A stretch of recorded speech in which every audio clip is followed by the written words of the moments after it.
Hey everybody, this is Rydo and we're back to Never Alone. And in really the 5 minutes between the last recording and the first recording, I've already forgotten some of these words. So let's see. I'm gonna have to wait until we get an insight, I guess, to remember the name of the tribe. I think it was Iñupiat, but I might be wrong. And then nature, Cilia is the idea of nature. And then, yeah, we've still got quite a few insights still to unlock. And I don't know if we're going to be unlocking them throughout the course of the entire game, or if we unlock everything fairly quickly and then there's a lot more game. Now, notice in the background you are seeing little brown swaths of grass. And I've also noticed in some of the insight videos that it isn't just 100% snow all the time. There is a summertime in which it may be cold or cool in up north, but wow, almost fell off there. I think that was very intentionally designed so that would happen. We haven't really heard a lot of music, so we're getting our first bit of music. At a certain level, it definitely does like make a lot of sense that you would, whoops, that the wind blows you.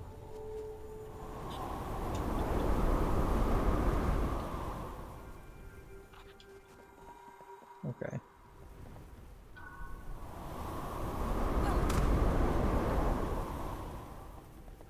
Never really played a game where you have such a high stumble feature to it. Which, yeah, these spirits are basically getting summoned by the fox, it seems.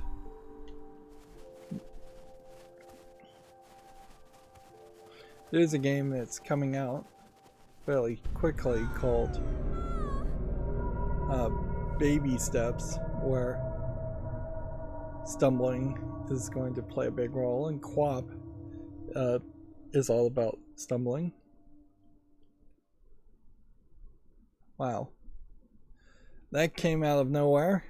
Like, remember, this was a story of a girl who just wandered off to figure out where the blizzards are coming from, and now we've come back and seen a bunch of huts of our village burnt down, which, yeah, I don't know how that would have happened.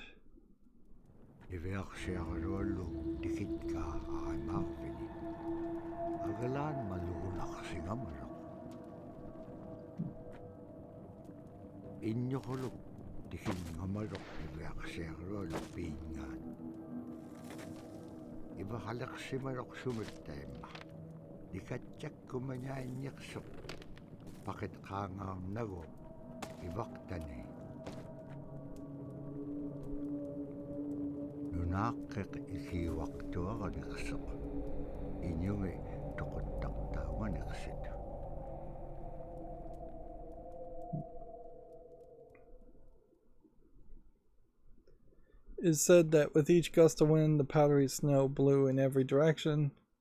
Robert Cleveland, Nasruk. So yeah, now you have this weirdness in that you've introduced an antagonist, where up until this point there was just an assumption that I had that it would just be nature and the challenge of getting from point A to point B. That would have been our antagonist and challenge in the game.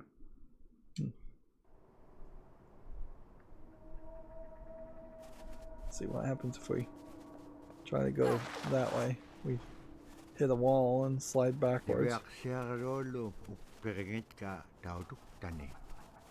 Tautugunak tuak sunapayak sikuminganeksok. Nibiaksiagarolum iyuliakatingi pisaulaganeksit. Kanakumnya. Ano kulak palkhinyam dahil nakuminyait ka. Now, if they were in igloos instead of huts, it's actually fairly surprising the way igloos are designed in that they're made out of ice and yet they're designed in such a way that a fire inside an igloo won't melt the igloo. If anything, it actually strengthens the igloo by turning the inner walls into a stronger form of ice. Of course, you have to also build your igloo to account for ventilation. It's a little surprising that he said a terrible man and that there isn't some specific name there of a devil-like character that would be shorthand for, like, this is the bad guy in all the stories that are told. Tamanga ikumawak toming.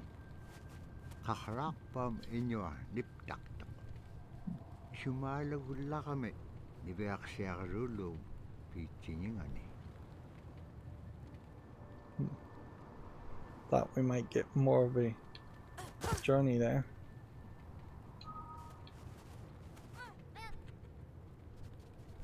Well, we can't leave our friend. So I managed to screw that up.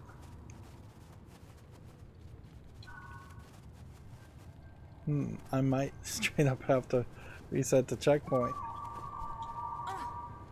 They very possibly just never planned for you to fall there.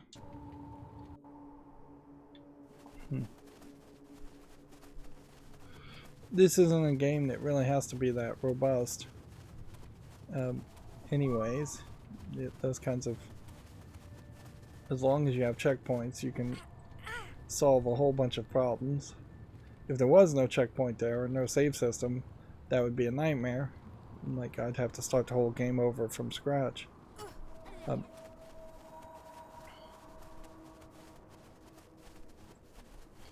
Yeah. I don't feel like... Interesting, I'm hearing some, like, goblin-like noises. I don't feel like the First Nations people have too many traditional natural enemies. So it blows one way, and then it blows the other way, and you're supposed to, I guess, use that to jump. Certainly wouldn't make a lot of sense that if you're spending a lot of your time struggling to survive due to harsh natural conditions, going to war and fighting people is probably not as big of a priority. War is in part, I guess, a luxury of people who have a little bit more free time or more resources. Although I could see a war over resources and hunting rights potentially happening between First Nation tribes. But then you also have a lot of isolation.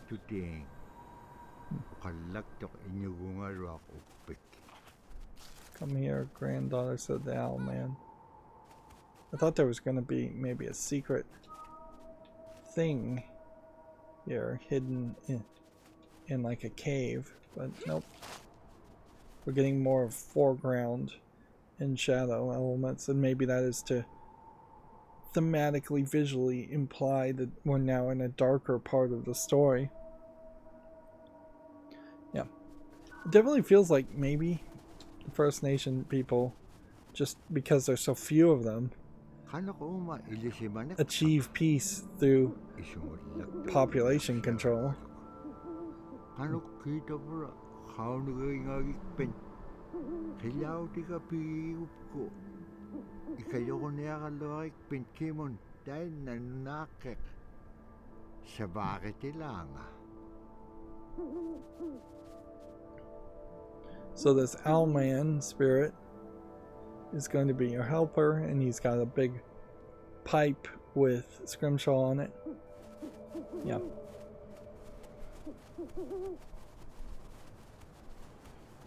Yeah, I imagine if the world overall had, say, 1 billion people on it, or even less than 1 billion people on it, evenly spread apart, it would be fairly easy to stay away from people you don't like and avoid conflicts. Whereas the more and more you have people crammed together and forced to interact with people they don't like on a day-to-day basis, the more you're likely to have conflict. We finally unlocked a new thing, so let's watch this. It is very much just going to... Drum is something that's common to all cultures in Alaska. All cultures have a drum that may have some really stylistic just is a differences speed or bump differences to in the materials gameplay, that's though. made, but it's still in recognition of life and vitality, and the drum mirrors the heartbeat, and when you continue drumming soon it will be in line with your heartbeat, because that's what it's supposed to be, the heartbeat of the community, and it symbolizes vitality. And it's the most tremendous feeling to be in a room and to have one long row of all the drummers and to have that feeling of unity, everyone beating in harmony, the drum beat in unison. It's the most beautiful feeling. And to know that you're connected, you're on the land that you are connected to. And even if you grew up outside of the community, that which is in you comes from this area. And it's the greatest feeling.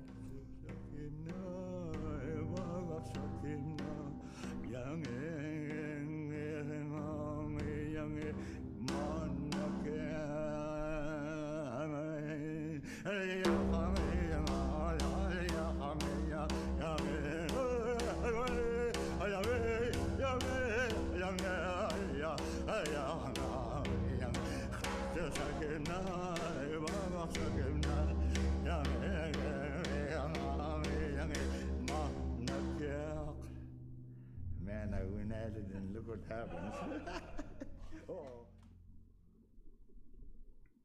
Yeah, that's about probably as long as you could show a full drumming session, and that's not even one full song.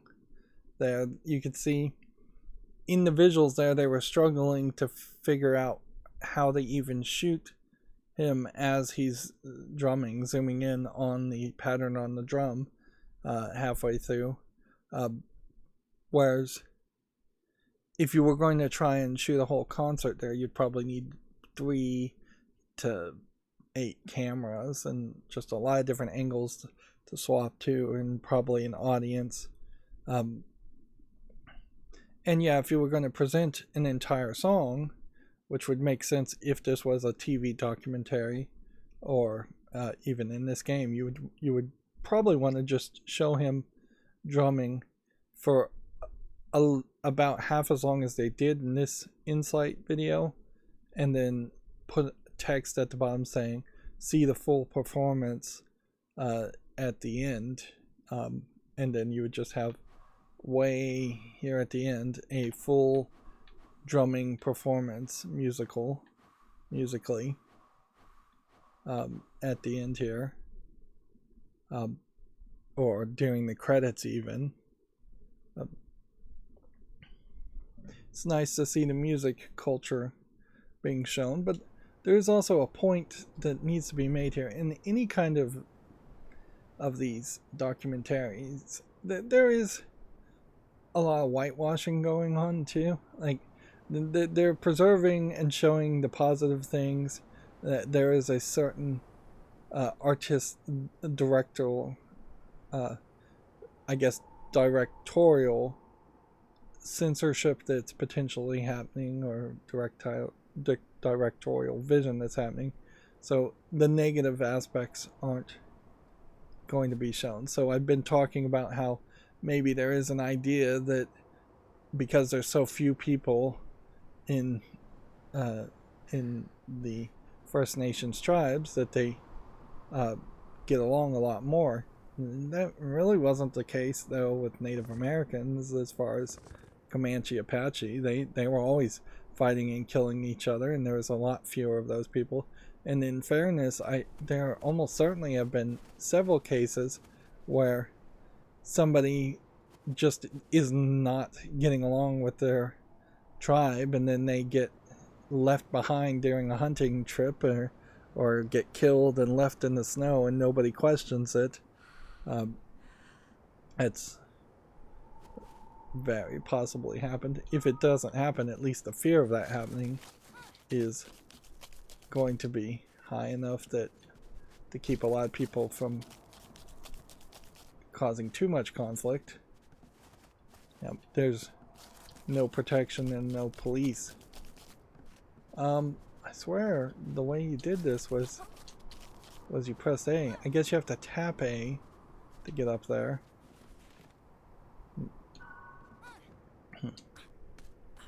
The rope climbing mechanic here doesn't lock in particularly well. I can hear something laughing.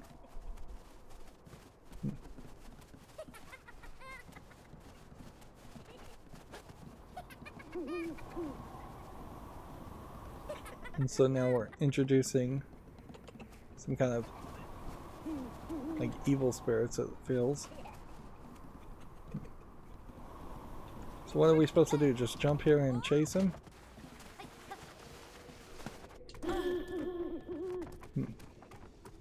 Am I supposed to be touching the owls to unlock insights? Is it possible that you could miss some insights?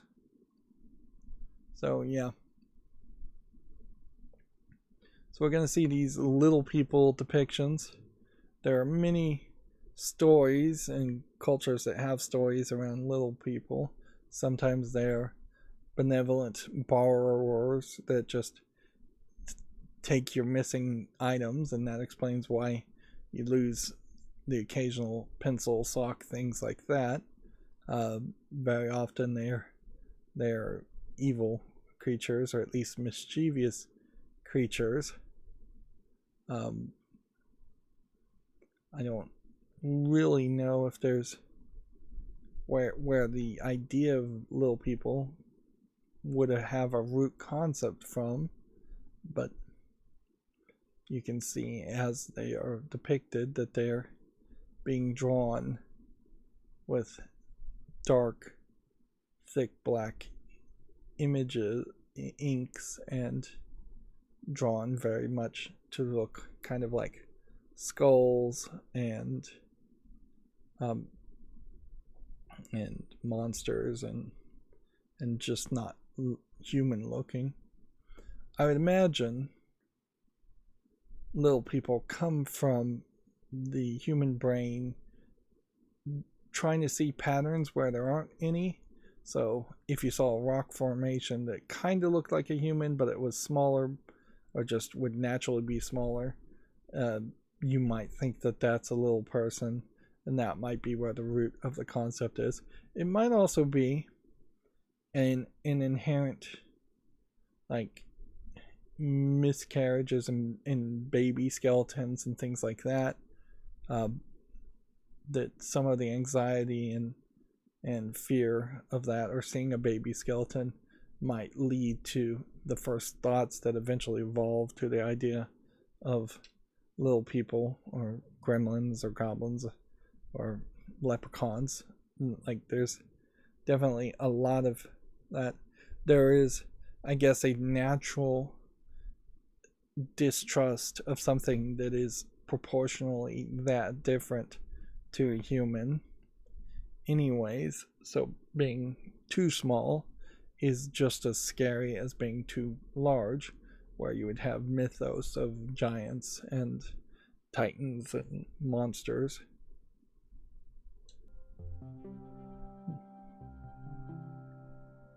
They're just like other people. They just happen to be very small and extremely strong. These are stories that are common throughout Alaska. It's normally that people are in a size from your elbow to the tips of your fingers, and they possess superhuman strength. So they may be tiny, but they can carry a whole caribou. And if you go up north and you talk to a number of the people in the community, they'll talk about having seen the little people. There's a place at home that we know, but we don't profess it to anybody. But it's not like the boogeyman. They can be mischievous, they can be ornery, or they can be helpers. And every now and then, we might have the opportunity to see them, especially if they want us to see them. The fact that it's across Alaska really tells you something about our history and how we interacted with nature around us. I really hate how none of these cultural insights go long enough to really get into any level of depth. It is all extremely surface level, and there's not like it's giving me a good reference to research it more.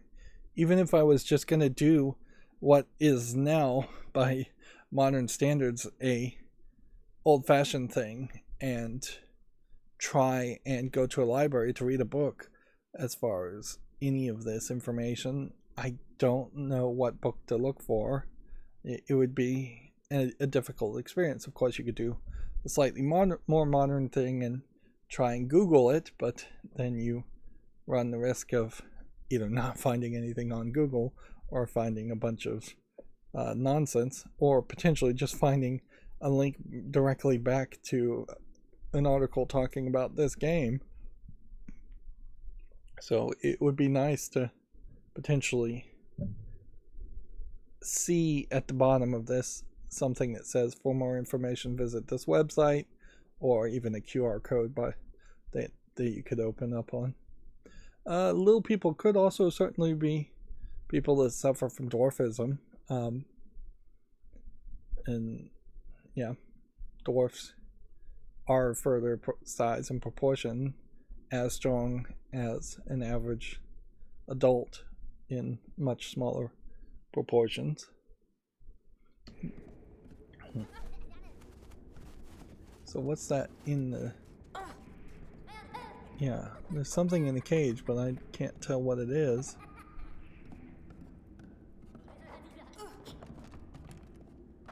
It, to me, looks like it is just some... It's got a candle or flame on it, and it looks like masks.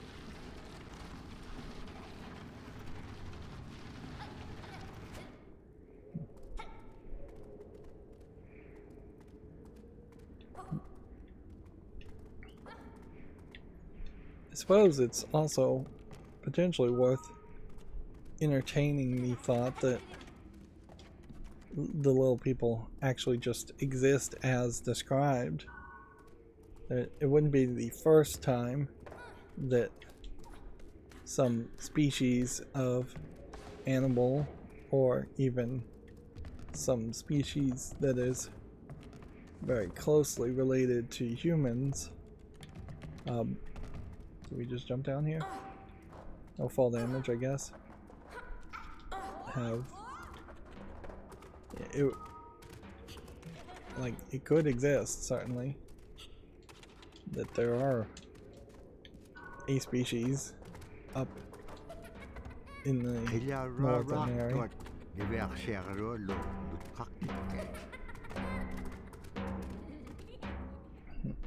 As depicted in this game, the fact that they make clothing, just run here. Oh, you've got to run a little bit faster. That's not 100% mischievous as much as that's deadly.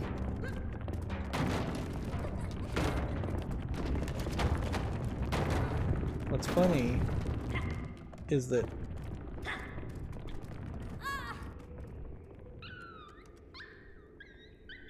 apparently the fox and the girl shouldn't be standing there. So, if the fox dies, I die. Okay, good to know.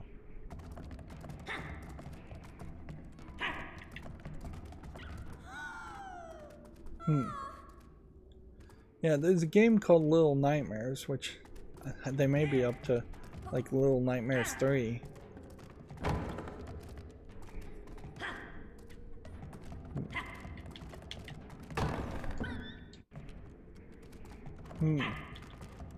So the game is telling me to stand in a specific spot and time it. And what's interesting as far as a comparison to Little Nightmares, even though I haven't played it, is that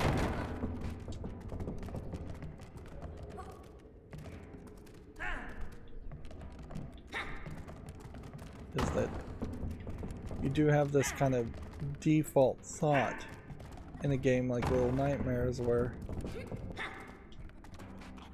you're not yeah, these characters just run away.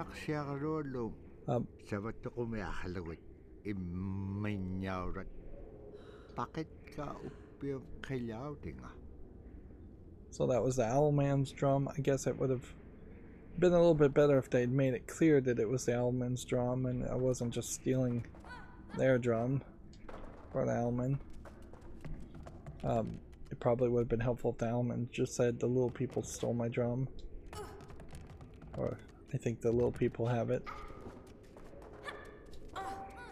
But yeah, in the case of Little Nightmares, you have just a horror game with platforming in it that's, I assume, 100% fictional instead of this game that's mostly fiction still, but is trying a different type of setting and a different type of visuals. Of course, the worser examples of making a platforming game would be the asset flip styles of games that are going to say, what can I buy at some asset store and reuse? Can I find trees? Can I find a generic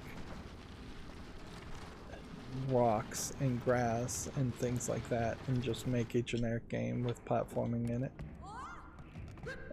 But I would say almost all platforming games that are successful are unique in their visuals. Whether you're talking something like Banjo-Kazooie or Limbo.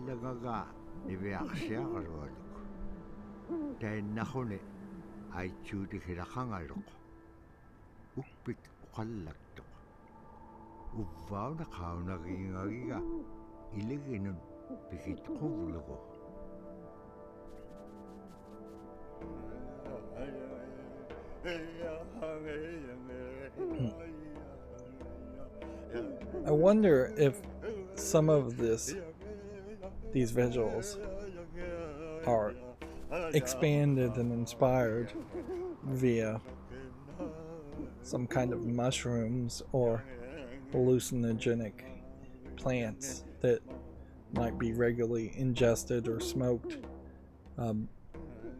by First Nation tribes. I mean, we see he's got a pipe, so he's got to be smoking something, and I don't know if tobacco would really be something you could grow. Although, maybe tobacco is exactly what they're smoking and it's just being imported by other people and traded. There was definitely a lot of that going on.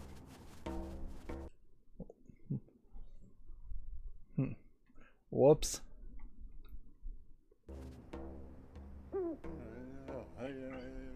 I don't know if you heard that or not, but I have a program set up to play these videos after I record them, and it has a weirdness in that because the videos are transcoded and edited. We'll just listen to the guy drumming here while I talk. because they're transcoded and renamed and things like that, the videos sometimes via VLC just won't play immediately. So apparently the video of my recording just now processed and started playing in my ears. And yeah, so I needed to take a second to close that. Now I have a shortcut key I've programmed that closes it, so I don't have to actually exit the game to make that happen. But yeah, that was interesting to say the least, to have a video or the audio of a video start playing in my ear of the video I had recorded before. The reason I have the videos pop up is because there's just been a lot of incidences where I've thought I've recorded a video and then found I actually didn't record the video and lost the footage completely, or there's been audio settings that have just been horribly off. So yeah, here, while I'm doing that, let me see if I can also maybe move some chords here. Yeah, so yeah, apologies for that interruption. I've just gotten another achievement, and it is Ebola. So we are going to be throwing magical glowing rock bolas, which maybe the glowing rocks imply they're like meteorites or something. Bola is what we call kilamitan. And the kilamitan is made out of braided sinew tied out to some heavy bone which you could twirl. In my case, we're catching ducks. When we're out whaling, sometimes the ducks start flying, and they're good for duck hunting. You know, if you're a whaling crew, you can't make too much noise, so you can't use a shotgun for getting some duck soup handy, you know. So bola was a really handy weapon to use for catching ducks. You know, the ducks fly in, you throw it up and tangles up the bird, and down they go. Now, I have to question how much of adding Ebola to this game has to do with them wanting more gameplay mechanics versus the full cultural importance of having Ebola. There are definitely cultures where a bow and arrow, a spear, a sword is just something that you would carry every day, and it's a major part of your culture. And if you don't have that kind of weapon on you, you're just not really participating in society. But then there are also a lot of cultures where there is no weapons per se. Even as a United States person myself, I've always had a little pocket knife on me since probably too young in my childhood, and I've had basically the same pocket knife for well over a decade on me. And have I really ever done much with it? No, but it is just a part of my personal everyday carry setup, and perhaps not even so much about culture, but if you were a Boy Scout, for instance, the Boy Scout pocket knife is a part of that.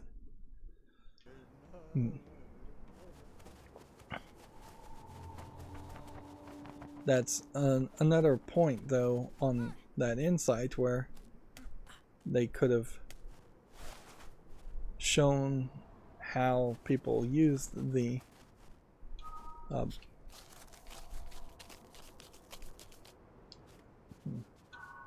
does this character have the ability to get down and grab the fox? Nope, I just have to tap the A button to get up there. They could have shown how people learn to use the bolas and use the bolas. They could have shown it actually in action more.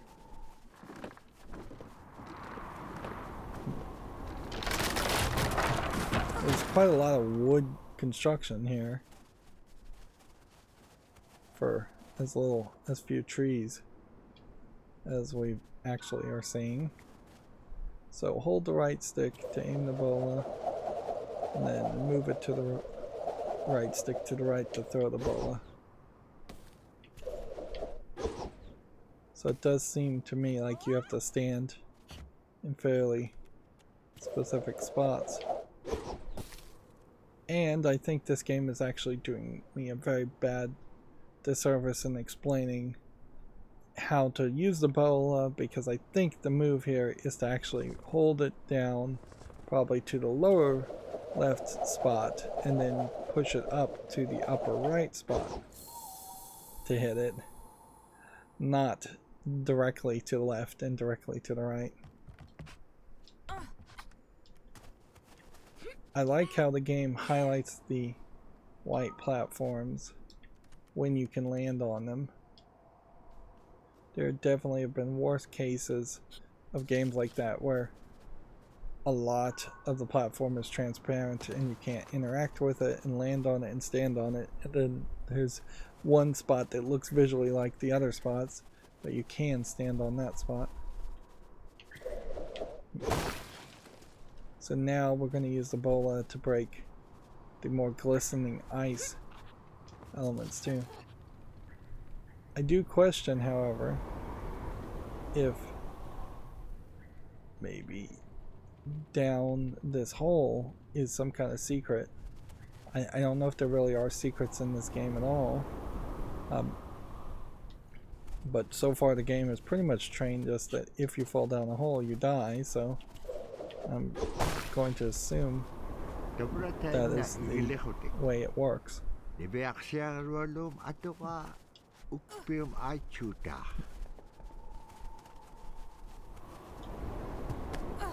By giving us the bola, they are evolving the gameplay even more than Limbo, which Limbo introduces a few different ways in which things work, but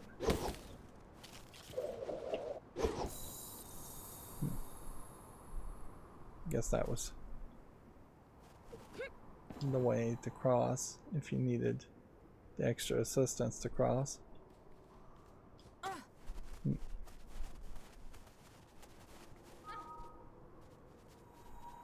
Okay, so we go down here, and then what? Ah, the spot follows the fox. So there might be a real challenge here in that we may have to really figure out where we're going to put our crane platform. Although actually it probably doesn't matter that much, because wherever we put the spot that we're going to hit with the bolas then transports to wherever the crane wants it to be. So it'll work out no matter what, I'm sure.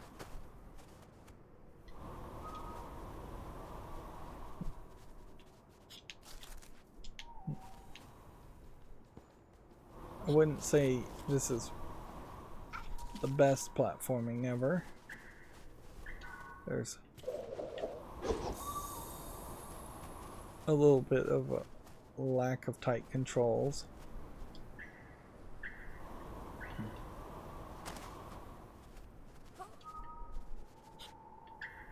But it's not terrible.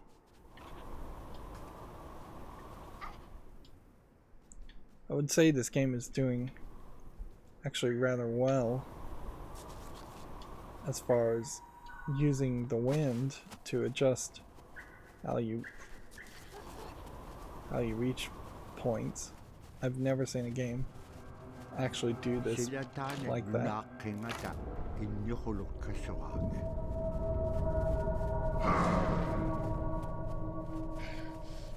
Iñukulum tautu kami nutkakawa. Agalan ni Veak Siagarado sa Pekinaksimar. So this is going to be a boss fight chase sequence, which probably means it's the end of a section. Kinalif sa Veak tautu kami kilometer. Sabra ivaktani. So he was searching for the bolas.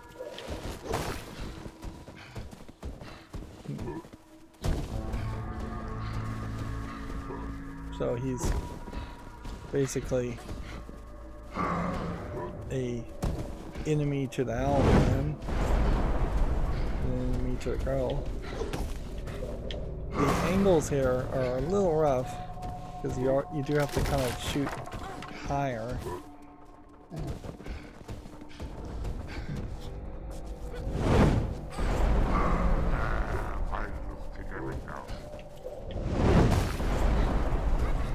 This might have been a good point for the fox to run ahead of you and be able to jump over the ice. That way you can just focus on playing as the girl, which clearly you have to play as the girl here. Annapkaslik kalwaktuk agalan igilaw niya si kakanaksisi nyaktok. And so, yeah, we're now stuck on an iceberg, and that's the end of that section, I'm sure. There probably would have been nice if there was a little bit of a cutscene as you were doing that final escape to do a more cinematic jump onto the iceberg and escape. But having me have full control and having to shoot the bola at ice 3 times in a row is a little too often.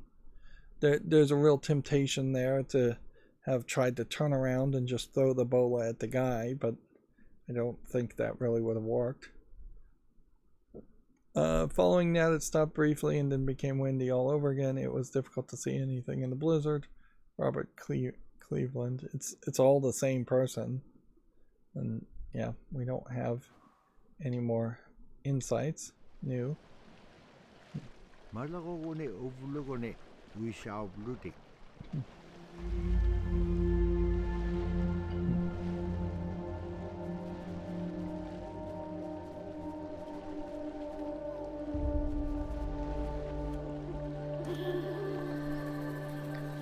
Now we've unlocked Stranded, which, yeah,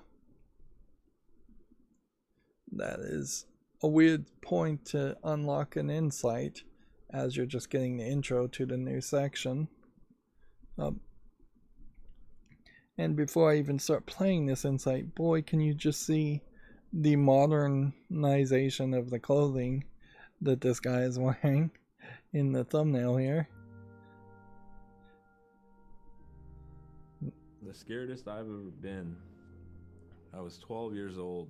We floated out on a piece of ice while we were duck hunting. It was a bluebird day, just clear blue skies. And there was 3 of us, myself, my brother, and my dad.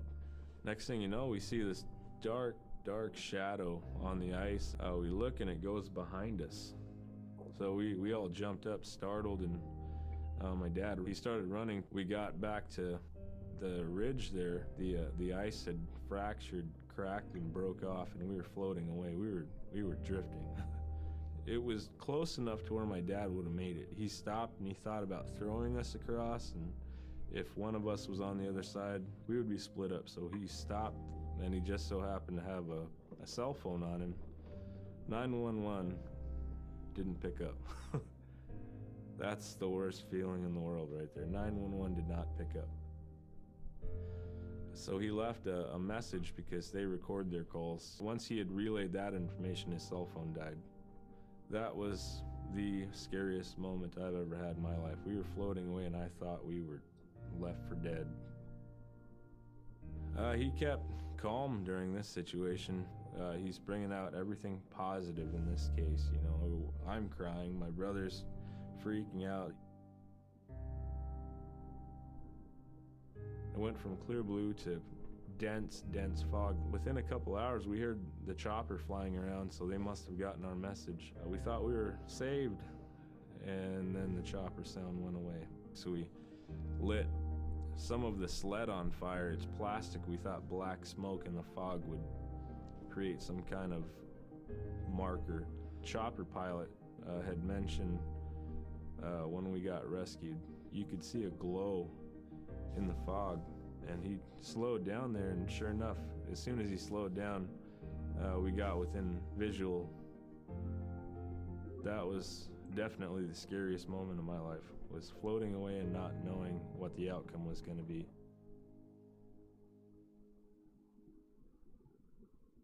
So this is an interesting story, but I don't know how much of it is really a cultural insight per se. It does speak to the level of isolation and just the large amount of space, square footage, land mass, ice mass, and ocean mass of where the First Nation tribes live and interact, and how they don't have that kind of modern security of there being a always on call 911 system and police just generally close enough to you to come and rescue, or any kind of rescue service generally close enough to rescue yourself. But it also is a very modern story in that, oh, he happened to have a cell phone, oh, he happened to be in a time where 911 was even a thing. Yeah, at a certain level,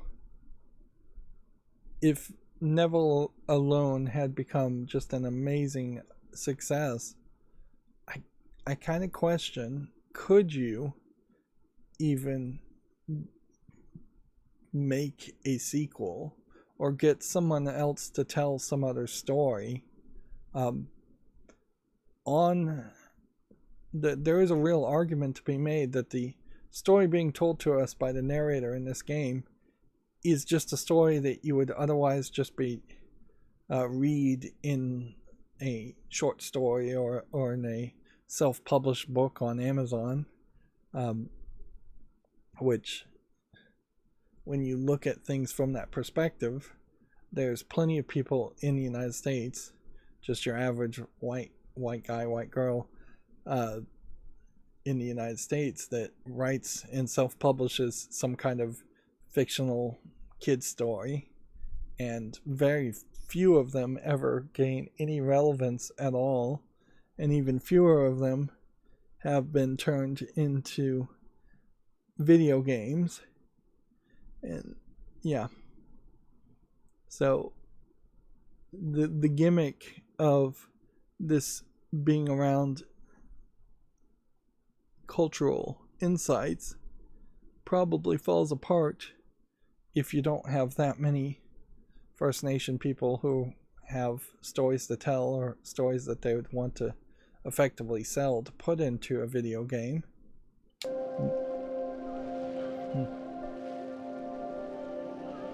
There is probably a few, like Where the Wild Beasts Live is an example of a story that probably could have a video game made on it.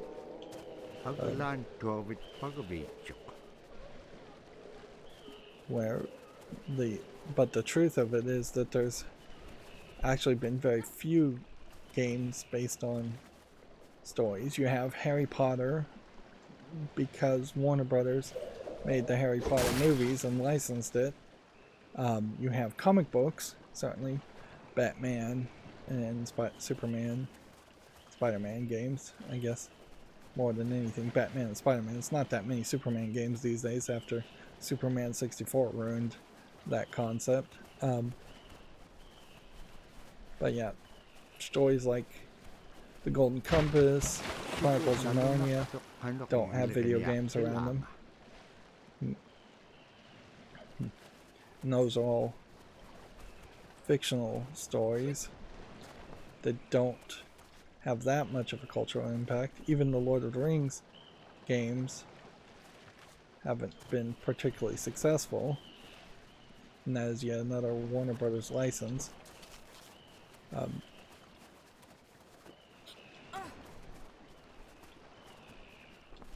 think a big part of why these don't work is that video game writers feel they can tell as good of a story as authors who have already established themselves.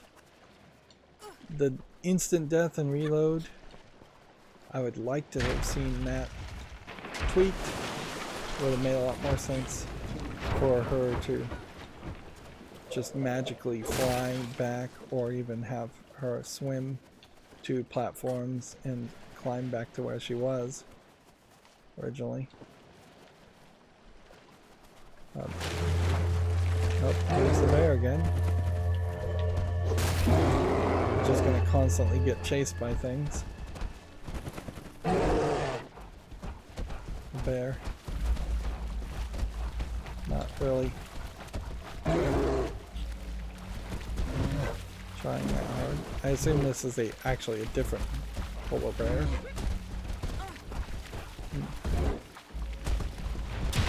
Polar bears. We can see spirits of fish in the foreground. Maybe they'll play a role. Polar bears, incredibly large and strong compared to brown bears and black bears.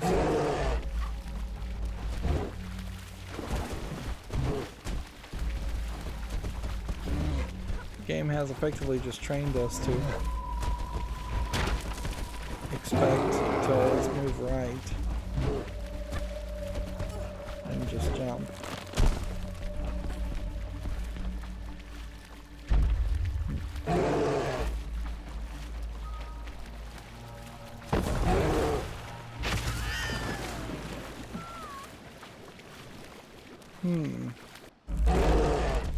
Not sure what I'm supposed to do here. Jump here. Like the second the fox stands on that, it breaks and it starts sinking. So maybe I'm just supposed to follow the guy.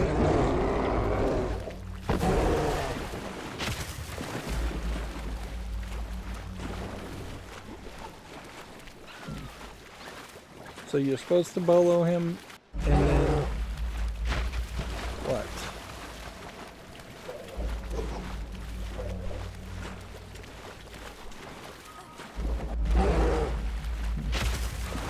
You're supposed to play as the fox. This is getting fairly confusing.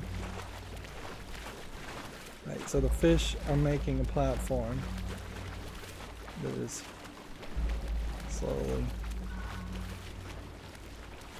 moving us over this way. And then that brings the bear back out of the water.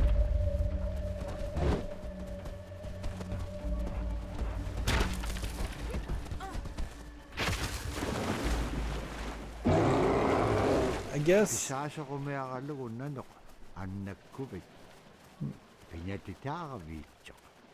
outsmart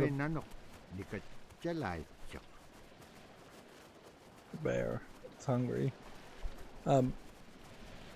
Yeah, I guess I keep thinking that the bear falling in the water is going to kill the bear, but it totally isn't going to kill the bear. That's they just naturally swim in the water all the time. So, yeah, it kind of makes sense. The fox and the girl would die in the water, but the bear never will. Yeah. There is, I suppose, several Alice in Wonderland games. Thinking of stories that have been turned into games. Although, if you include like American McGee's Alice, that's very, very loosely based on Alice. And if you don't include American McGee's Alice, then you're really talking about like Disney Alice in Wonderland games. But honestly, that really is only 2. But yeah, I would say, probably repeating myself, that most video game writers think they can write as good of a story as other writers do. It's probably not true, but it's close enough to being true that they can get away with making that argument. There is also an argument that writing a video game story is slightly different from writing just in that a regular story, telling a story verbally in this case, or writing a book, which would have a larger reach. If I was going to try and to pick stories to turn into video games, I probably would start with like the most well-received Hollywood stories and think about what could you turn into a video game there, what would make sense, what could you convert from being a linear non-interactive experience into a near interactive experience. Well, this story is not really being interactive enough, because the actual gameplay here is just walking to the right and jumping and shooting the bolas, which as a game is very simplistic. And it really is giving me the feeling that unless we just have a point where we unlock the remaining 12 insights and then there's several more hours of gameplay, it is going to feel like the game aspect here is incredibly superficial and just unnecessary. But yeah, if I was going to pick a story, I probably would lean into something like Stephen King's The Stand. There you have a super long book that is very well received. It has a lot of characters and a lot of stuff that interact with. That would be highly ambitious and highly difficult to turn into a game. So I probably would want to start with something more simplistic and shorter around that idea. You could say try to make like a horror game around The Shining, but again, how do you make that interactive? That's the questionable part there. The Lego games, in my opinion, have done the best job around that, because in the Lego games there is a parody that's happening where Lego Star Wars is taking the linear story of Star Wars and showing it to you mostly through cutscenes, and then having a fairly wide split in the gameplay parts where you're walking from point A to point B and then just breaking everything into Lego pieces and collecting Lego studs as a currency. So I don't think Lego games that work particularly well when you're not parodying super well-known movies or stories that people are already very familiar with, and they don't work when you're parodying something that's already comedic in nature or a parody in itself. I could see the Chronicles of Narnia books turned into a game because of the adventure nature of those books to start with. But we've had like Jurassic Park video games, and I think notoriously Jurassic Park video games have been very bad when they were made. It's important to remember that there's been entire generations decades ago in which there were lots of licensed from movie and story video games, and almost 100% of them were terrible. Or you'd run into something like the Aladdin video game for the Sega Genesis being really good, but then the 5 other ports of Aladdin being worse in some other way. Anyways, let's watch this insight, and then that'll be it for today. We're very much aware of the climate change, and it's been for many years, even before climatologists were noticing this change. Inuit were already saying, "Sila alangoktok." Our climate is changing. If the heat is going the way it is right now, for us, it's going to be pretty bad. Different birds are coming, and they're coming earlier, and sometimes rain is more than what we want, because when there's more rain, we know it's going to melt the permafrost. In my time as a young whaler, when I was 9 years old, we're hunting from ice that was about 25 feet thick. And there was giant icebergs already floating, coming by. That was the first signs of a changing climate. Ice that never broke before was now moving. Now, here it is 50 years later, we're hunting whale from ice that's 18 inches thick. There's no more thick ice. It's creating a malfunction in our whaling season is what it is. Actually more than that, all seasons in general. I think we are more scientists than more people will realize. We have more knowledge of those things than people will ever know.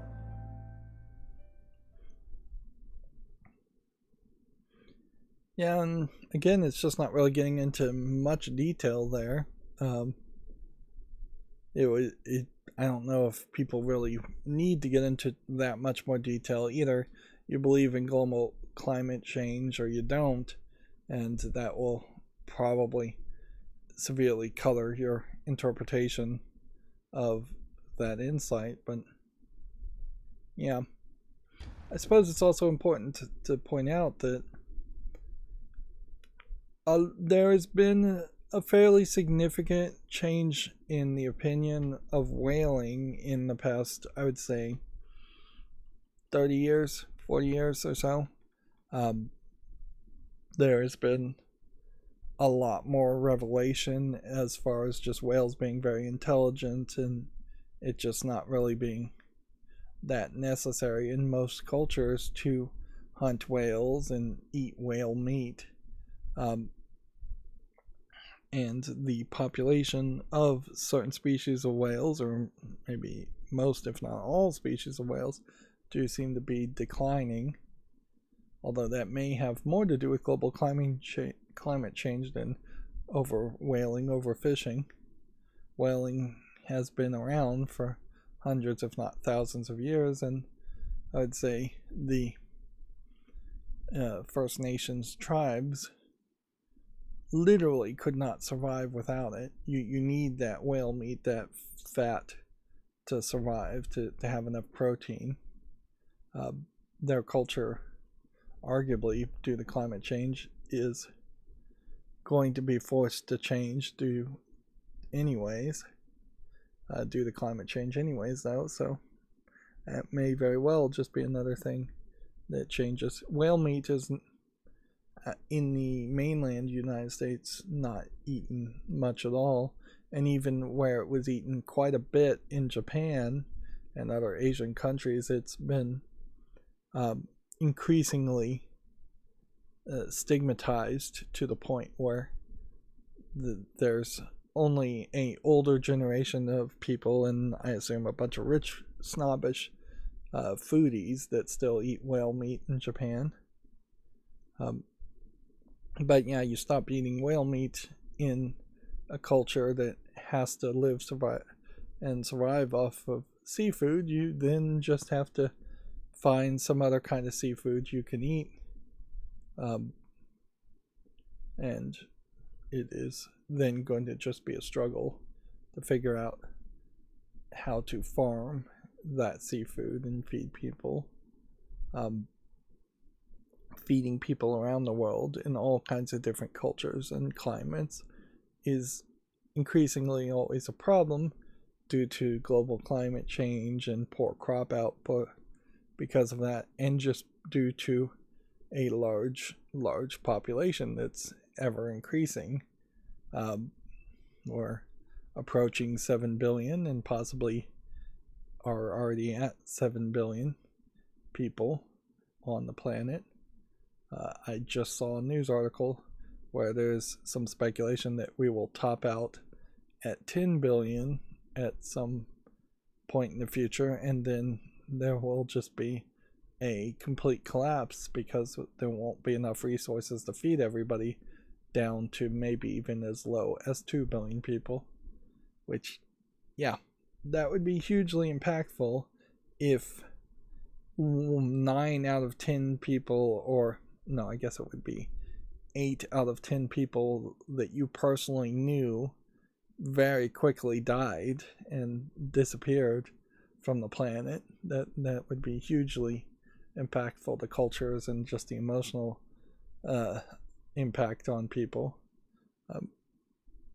But it certainly could happen too, and we probably, as a global society, are already past the point where just having less children would solve the problem, and population control on that aspect. Although it may very well be a case that it is in a situation where your average United States citizen knows 8 people who died. If there was that kind of population collapse, it may very well be more of a case where a bunch of countries where it is less livable are completely decimated or completely eliminated. Decimated meaning that only, like, I think decimated means 1/10 exactly of your population is reduced, which just shows how terrible an 8 times decimation, or being decimated 8 times over, could be. But yeah, lots of places in the Middle East are too hot even now to really be livable. It's insanely hot. Things closer to the equator are increasingly too hot to be livable, and things closer to the poles will potentially become too cold, at least for major parts of the year, to be livable, and things in between aren't really given a free pass because the severe differences between extreme coldness at the poles and extreme heats near the equator causes more hurricanes, tornadoes, and other kinds of climate storm disasters, floods, things like that.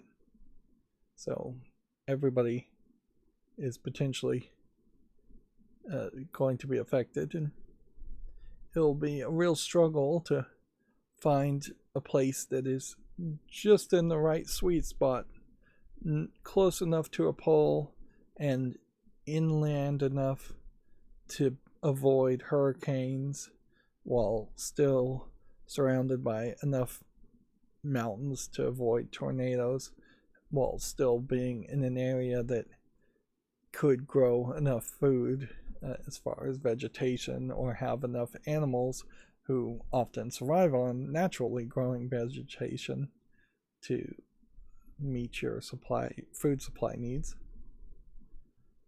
Anyways, that is a dark future prediction, certainly, to end this episode on, but that's what I'll end it with.